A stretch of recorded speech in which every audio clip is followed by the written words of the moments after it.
Hi folks, so we have our first game from the 8 Regents tournament. This is the game between Baratheon and Tyrell, and we have Baratheon playing Banner of the Wolf against Fate Militant. And as you can see, march to the wall in the first round with Varys' riddle takes care of all the characters. So already Lysa discarded and both of Tyrell's characters. And now starting with the Red Priest for Baratheon, which is always a good thing in round 1. Get rid of anything annoying, and it's Begging Brother.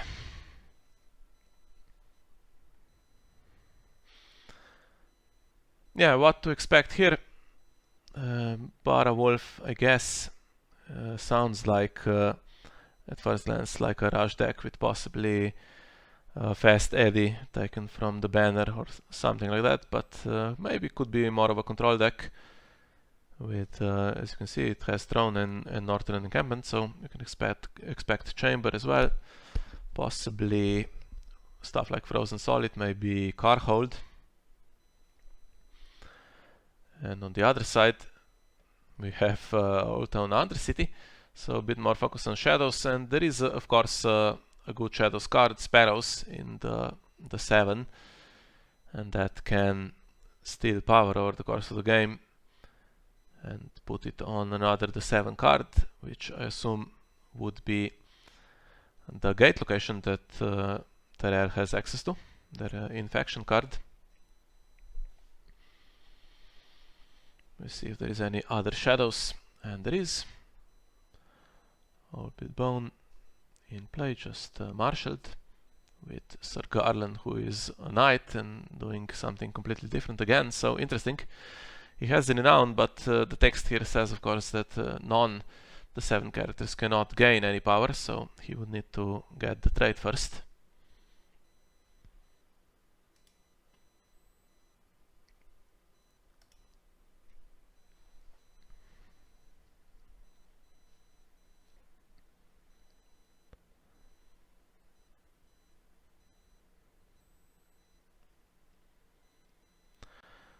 And discarding the Song of the 7, which is an anti-dominance card that you rarely see played, but in this case against the Throne and Chamber deck it's a fascinating interaction, and immediately Peter discards that.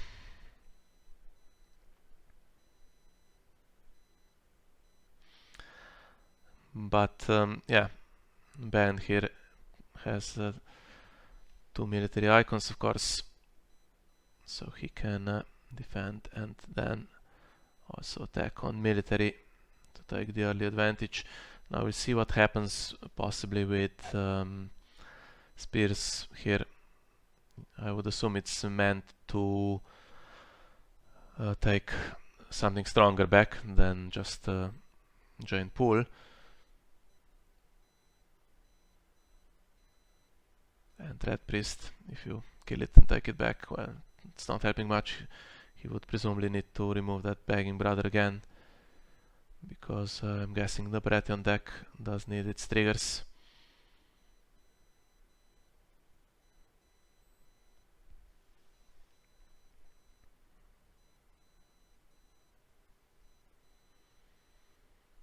Yeah, should be military here.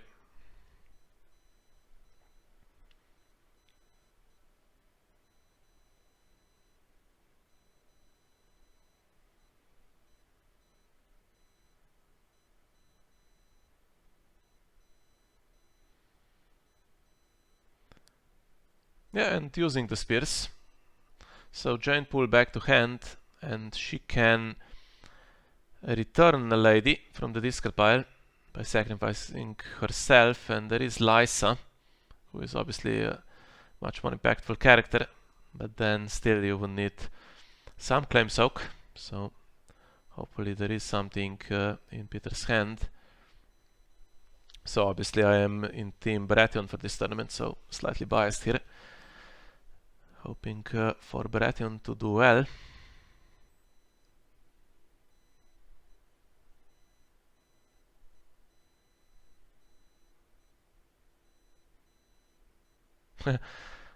Nice play to get that Varys' riddle against Marched. Something that used to be reasonably common, happened once in a while, but I'm glad to see that back.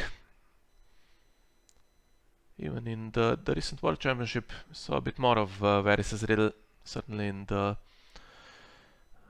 finalist deck, the Bara Steel. And there's lots of people who play exchange of information in round 2, so even if you don't want any shenanigans in that opening minigame with Summer Harvest and Pentoshi, Late Summer Feast, whatever it is, the Maiden, where Varys' riddle may not be that useful. Certainly it's strong in round 2 usually. Now we have counting coppers with not much gold here for Peter, and we have the Mother on the other side, which is probably not going to be drawing much. And we have the most devout. Don't see that very often, so it's a character that gains power when the opponent marshals stuff, but yeah, decent position here for Peter. He can kind of survive without marshalling much with just Throne and Chamber at the moment.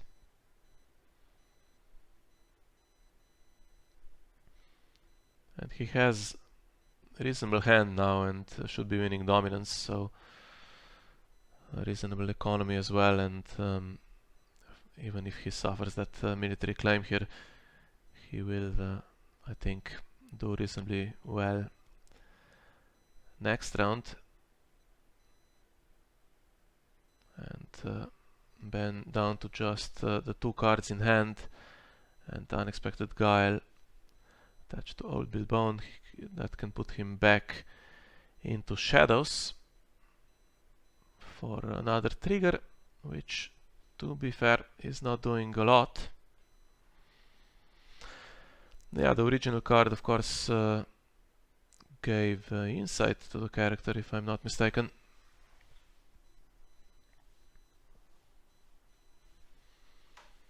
Now it's just to get something back, to get Man on Moor back. That's an interaction we've seen in the past in Boros.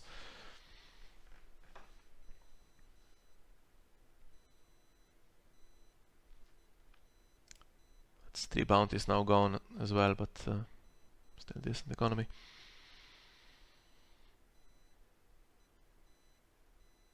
And I think the reducer, even though it's a power icon, will be going here, simply because you don't want to give the character back that you've already removed. And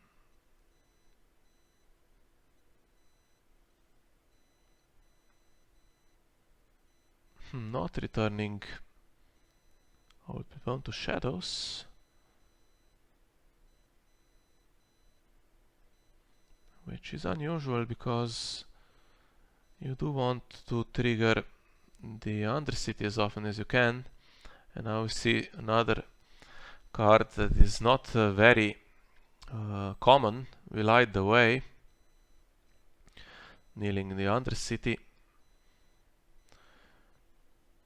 to put something into Shadows. So that's a way to trigger the Undercity next round. And yeah, he triggered it before, so he can place a card on top beforehand, so he knows what the card is before applying the event, which is a nice interaction. So this could be something good, although yeah, it's not a White Book deck, it's not a Bannerline deck, not Kingdom of Shadows, so don't have access to the really annoying cards that Tyrell decks can often put in Shadows. So it's just the Infection stuff and maybe Sparrows, stuff like that.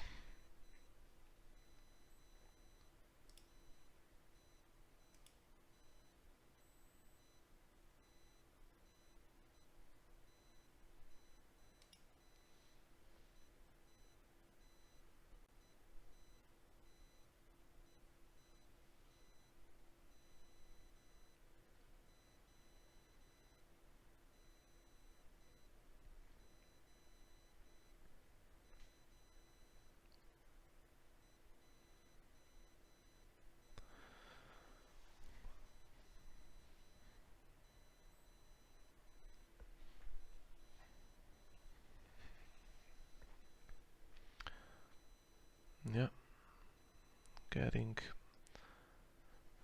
the unopposed power here and the agenda trigger. Sacrifice to the red god, not the worst card to lose. And yeah, no intrigue icon, so that's one for Peter here. I'm sure he would have preferred the other card, whatever it was. And Throne and Chamber can trigger, so even without much board, he is in a decent spot here. Still in the lead, and now with his 5 cards in hand, maybe time to come back in terms of the board state as well.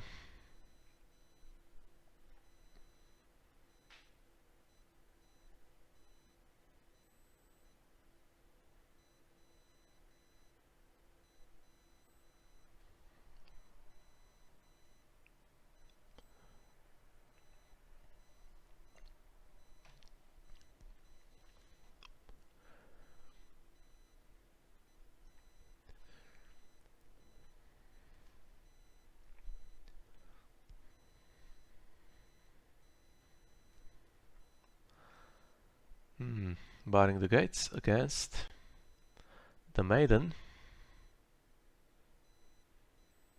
Okay, so that's not too bad, because if this is a character, and it might be because, of course, with the small hand, that's what Ben would be looking for, I think, with the Undercity. That's a decent plot to stop that this round. And I do wonder what the resets are here.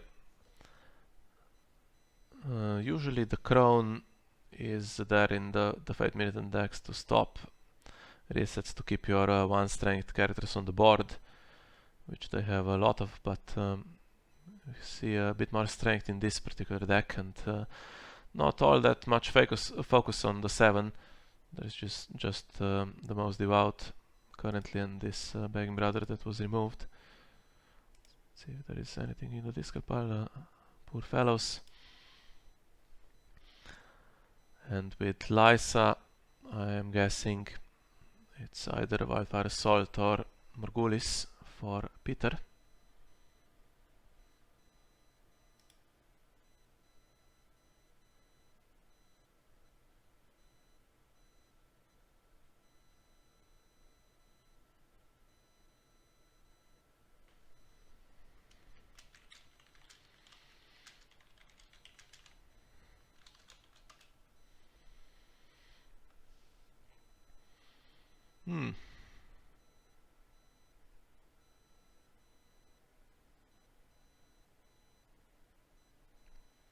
Knight of Flowers. But again, no the 7th trait. Here comes Selisi and Elena. Okay, that stops even any hope of stand here.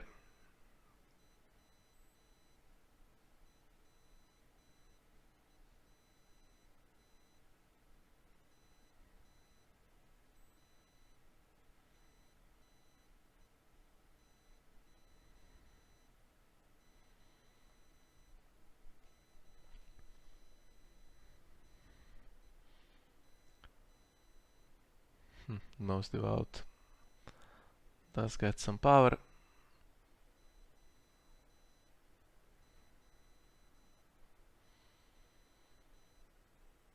No military icon at least, but should be the 2 challenges plus Throne and Chamber here for Peter.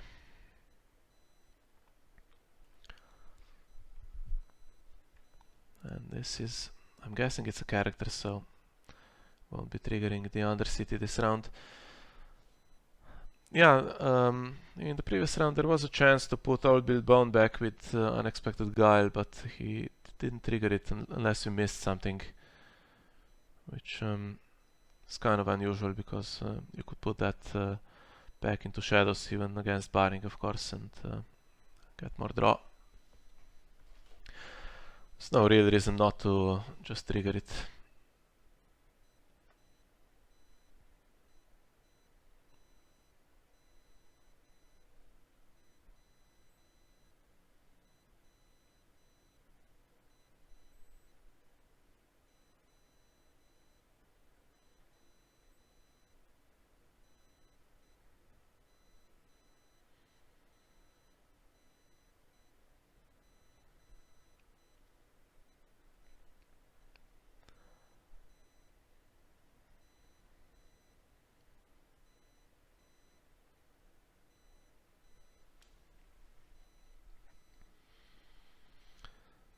last action window, so if this is a non-character...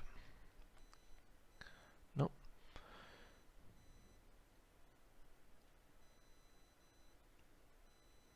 That's 9 power, so if Wildfire Assault is in the deck, this would be a good time to play it, and of course for Ben, draw plot would work best.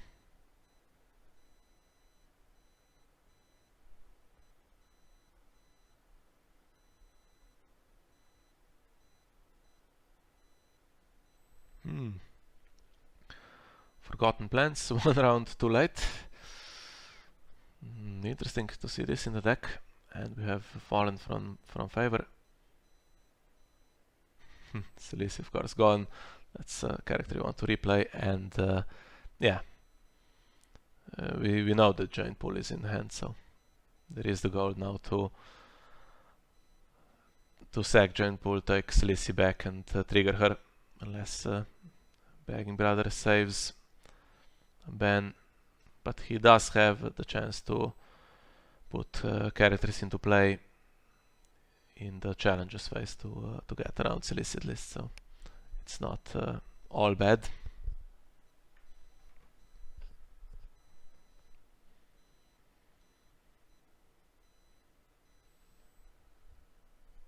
And Allery can grab another Tyrell character. So I wonder if he's playing the attachments that give the 7 trait, because yeah, there's Renown here with the 2 knights. This Knight of Flowers is often just used as kind of a Voltron that keeps standing and winning challenges to get a lot of power with the Kingsguard decks, but yeah, not with this agenda.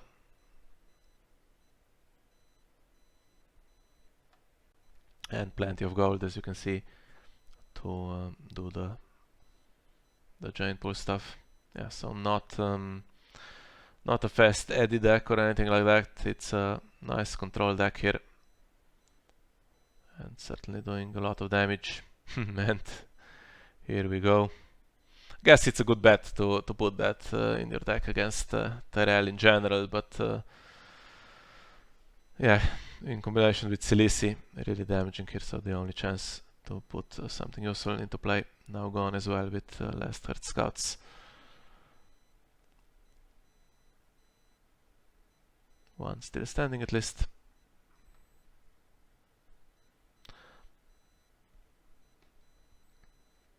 Yeah, but I feel like this is just giving power back to the chamber later on, so I'm not doing anything really useful here.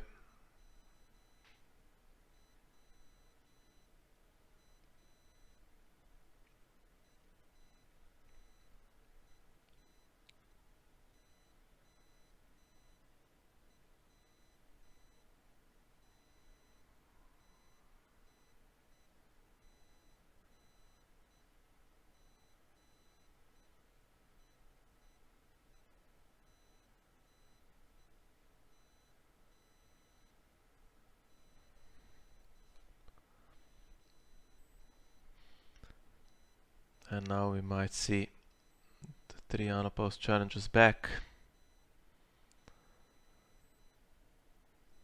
And Throne in Chamber could get it up to 14, I think.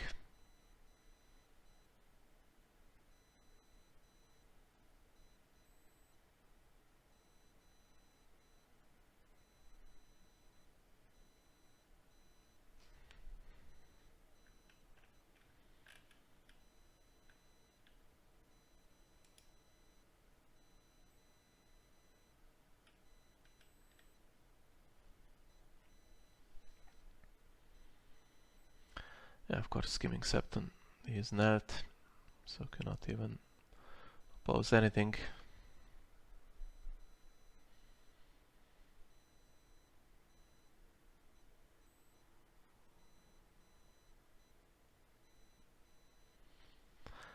And Elena blocks the stand. So just all the answers, it seems,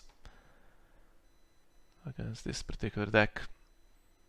one character that survives the reset and is gaining some power.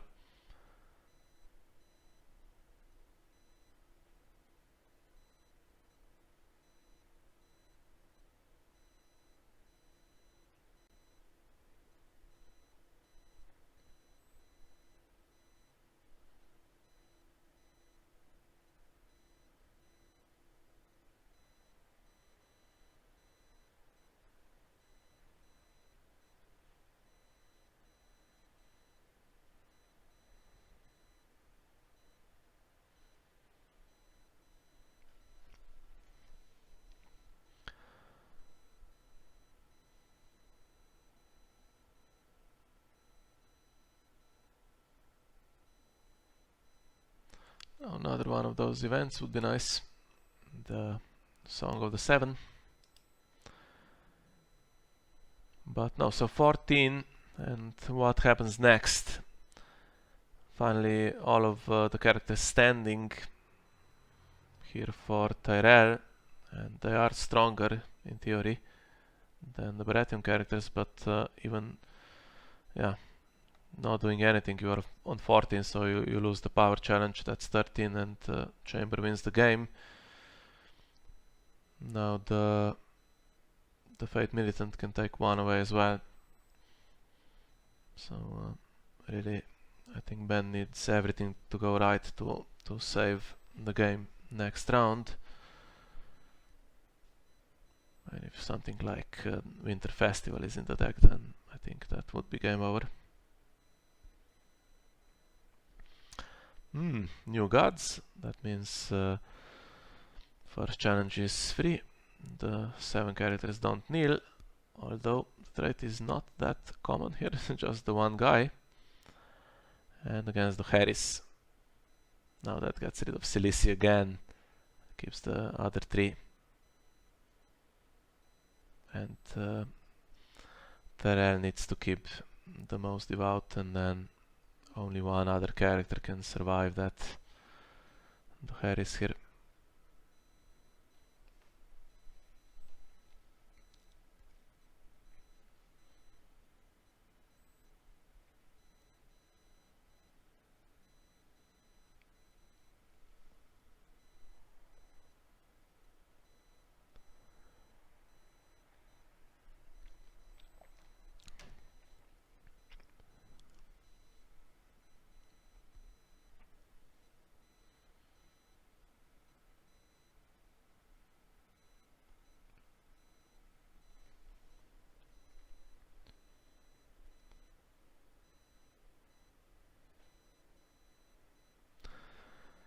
Yeah, 10 gold, time to put stuff on and then parade it, and there isn't another Cilici.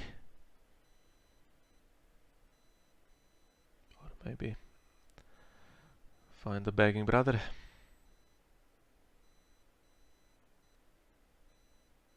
Yeah, Knight of Flowers coming back, so we can't really get things into play through shadows anymore with that last Earth scouts in play.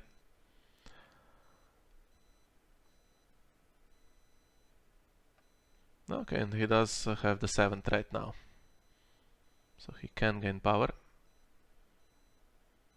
but no stand.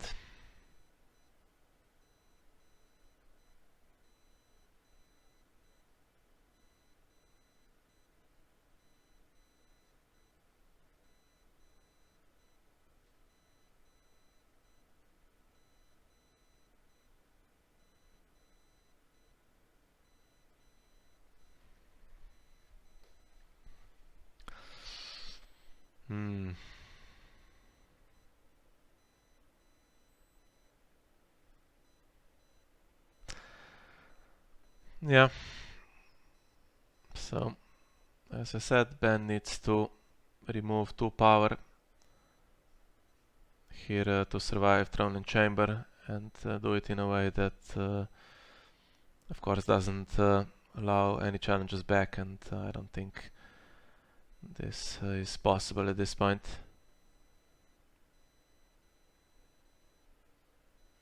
Now Garland milked as well, which is fine, I guess. Okay, free power challenge at least.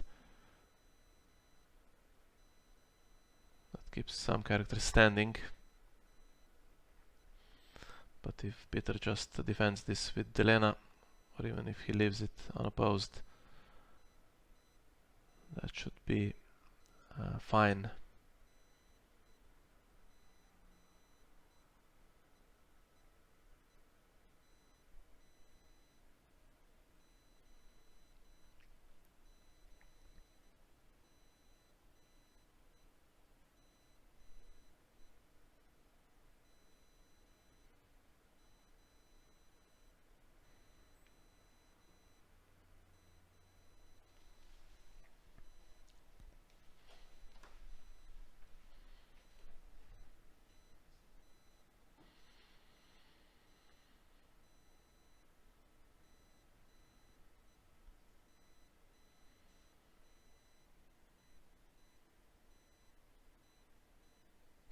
Yeah. Yeah, it seems like a concept that could work on a different day. He can get a lot of power and stands a lot, but yeah, still Delena difficult to get around. She does block a lot of stuff. Used to play one copy of her in most of my decks, but now kind of automatically include 3 in every deck, because she stops stuff like this Knight of Flowers and Victarion and other stands in the challenges phase, and she gets that nice little draw. Grab that Edric if you're playing Dominance, or Bastard of Nightsong. Guess in a banner deck you could even have access to additional characters. She could find Sand Snakes.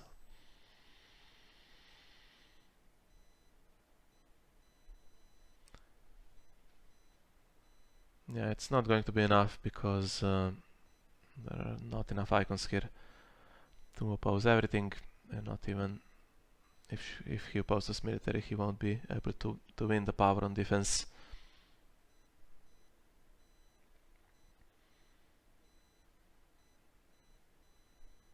So that would be it. Nicely played here for Peter. Quick game. Okay, it is round 5, so it takes some time, but it went very quickly with that Silisi play. With challenges phase basically neutralized here for Ben. And nice, I guess you could call it a comeback here for Peter after being on the defensive for the first round and a half, but then he had the right cards, definitely.